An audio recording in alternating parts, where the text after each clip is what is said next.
Alam niyo ba guys, natatawa ako. Kasi, nag-treat ako ng fried chicken. Tapos, kaka-edit ko, hindi ko naalala na may piniprito ako. Tingnan niyo naman yung nangyari. Muntik nang maging sunog. Oh. 'Di ba?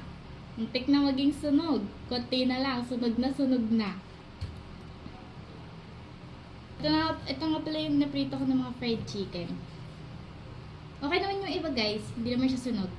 Yung isa lang talaga nakalimutan ko kasi. Ganito talaga yung gusto naming prito ng fried chicken, yung tostado. Yan. Nagka-crave na rin kasi ako sa Jollibee. Kaso wala akong pang Jollibee. Kaya ayan, nag-fried chicken na lang kami sa bahay. Tapos yung sausawan ko nga pala ngayon guys, itong toyo na may kalamansi na may sili. Minsan talaga, kapag fried chicken yung ulam namin, ganito talaga yung sausawan namin.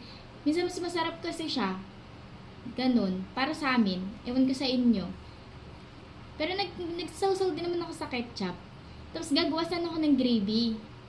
Kaya lang, walang ingredients dito sa amin na available na panggawa ng gravy.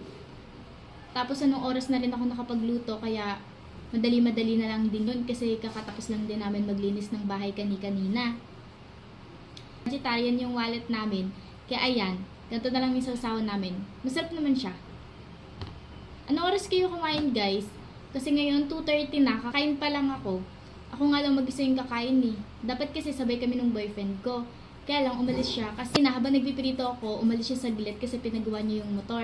Kaya lang di pa siya bumabalik, tapos tumawag siya sa akin, sabi niya sa akin, kumain na daw ako kasi nga 2:30 na, huwag ko na daw siya antayin, baka daw medyo matagalan pa.